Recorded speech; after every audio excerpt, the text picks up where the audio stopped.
Hi, I'm Becky Senf, and I work as Chief Curator at the Center for Creative Photography. And we're here in the Light Gallery exhibition, and I'm at Light Gallery. Actually, I'm not at Light Gallery.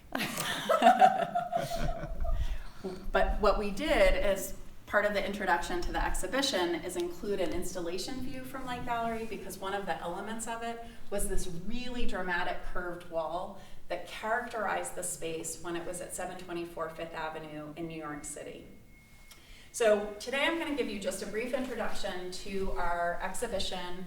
It's called The Qualities of Light, and it's all about Light Gallery, which was in operation in New York City from 1971 to 1987. And it was not the first photographic gallery, and it was not the only gallery to show contemporary photography, but it was one that really made a difference in the field. And that was because rather than relying on other elements to make money, like think Alfred Stieglitz's An American Place that sold paintings as well as photographs, or Helen G's Limelight Gallery at mid-century that was mostly a coffee shop that also showed photographs, or even Lee Whitkin's gallery, which opened in 1969, that showed contemporary photography but really relied on selling things like Julia Margaret Cameron albums in order to support the income of the gallery. Light was dedicated to surviving on the sales of the work of contemporary photographers and really trying to elevate that work so that it could demand the price and build a market that supported the field. So this exhibition, in order to share the ideas of what Light Gallery was and the ways in which it was so influential, has been divided into 5 qualities. And you can see them listed here. Light was possibility, light was community, light was fearless, light was transparent, and light was commitment. And so the exhibition is organized to around each of those ideas to convey ideas that show what the gallery did that changed the way we understood photography and the photographic market. So this first one is light was possibility. And what we did in this space is try and show the ways in which the gallery created a sense that photography and a career as a photographer was possible. So we have, for instance, this area that is the desk of Harold Jones. He was the first director of Light Gallery, and he came from George Eastman Museum. Here we're looking at Harold, looking very dapper.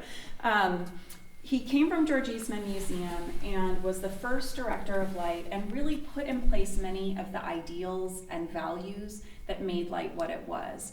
And as part of the Harold Jones archive at the Center for Creative Photography, we have a phone call in which he recorded his reactions to a meeting with the founder of Light Gallery, Tennyson Shad. And he calls his friend, photographer Tom Barrow, and records what he's thinking about this idea of starting a new photography gallery. And so we've created this setup. You can see a transcript of a portion of the call here. And in order to make it very dynamic and interactive, it's actually possible to pick up the phone and hear the phone call and hear that interaction between Harold and Tom Barrow after Harold has met Tennyson Shad.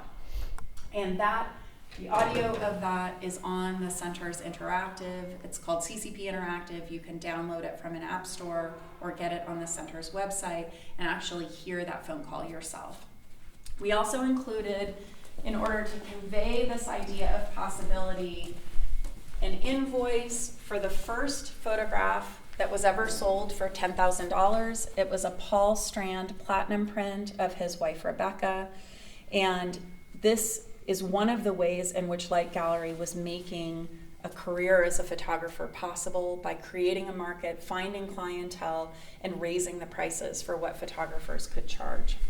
And I'll point out we've also included a price list from 1975 that shows the kinds of values that many photographers at that time were getting for their work.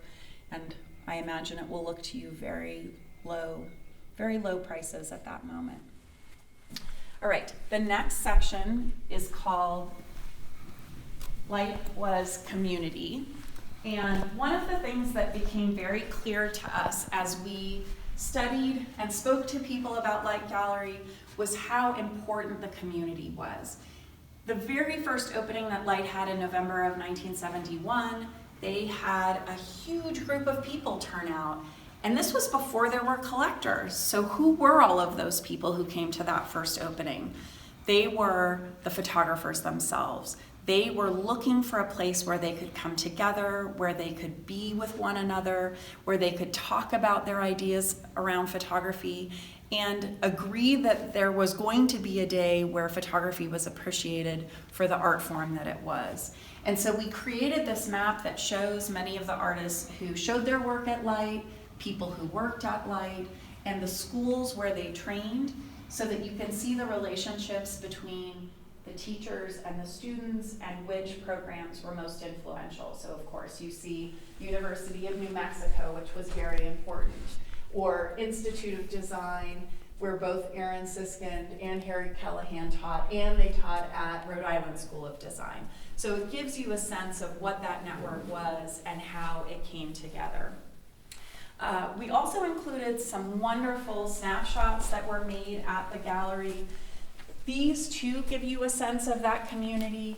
You get to see people with their arms around one another, people sitting on the floor. You see the smiles and the conversations and the interactions, people bringing their children to the gallery. So it really gives you a sense of the way that it felt and the way that people interacted when they were actually in this space. The next section of the exhibition is called Light Was Fearless.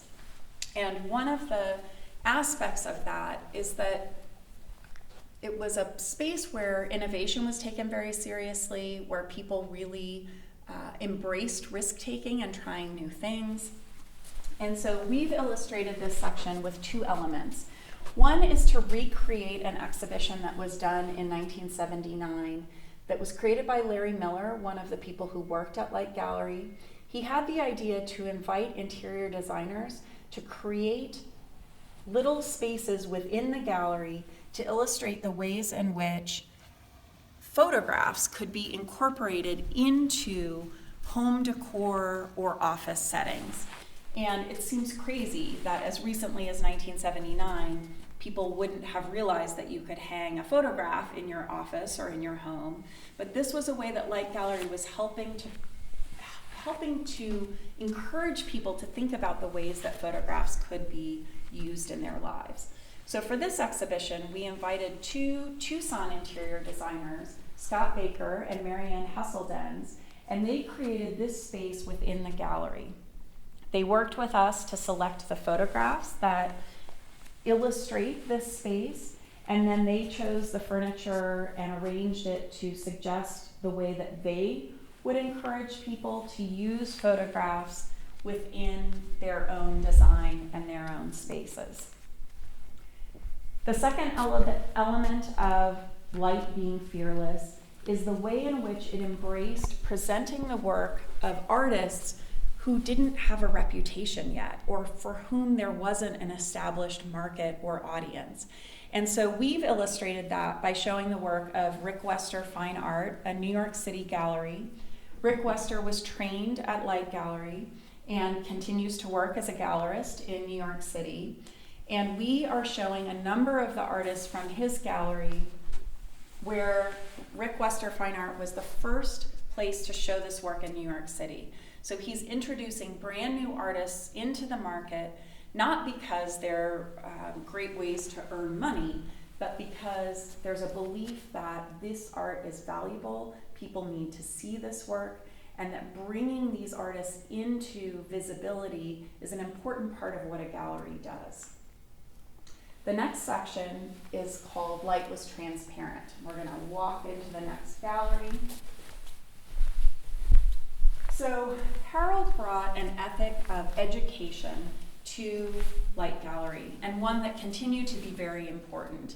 He wanted Light Gallery to be a space where people could learn about artists, they could learn about photographs, they could learn about the business of photography, and he never made it secretive or private. Things were conducted out in the open, and any conversation was a welcome one. So the people who worked at the gallery really saw themselves in part as educators, bringing information about what they were doing to a new audience and creating new collectors and a new group of people to appreciate photography.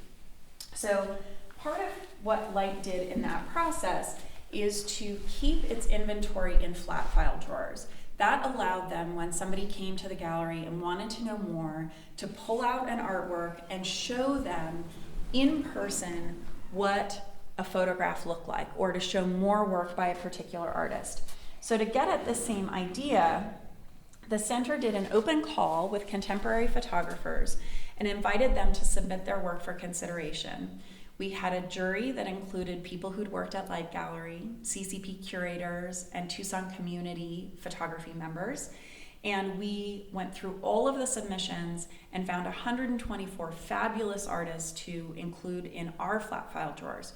So this is all new work, and people who visit the gallery are able to discover photographs that have been submitted to us by photographers who are working right now.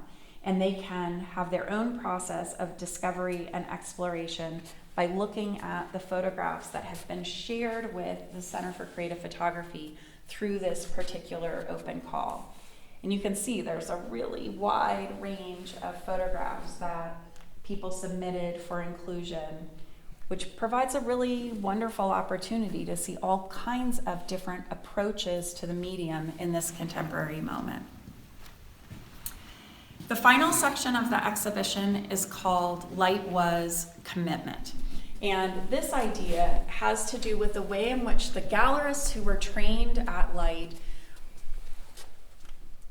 adopted Harold's idea of the commitment between the artist and the gallery, and that this was not just a place where you could show an artist's work, but an ongoing two-way relationship between the artist and the gallery to help the artist establish a career and really be able to support themselves making photographs.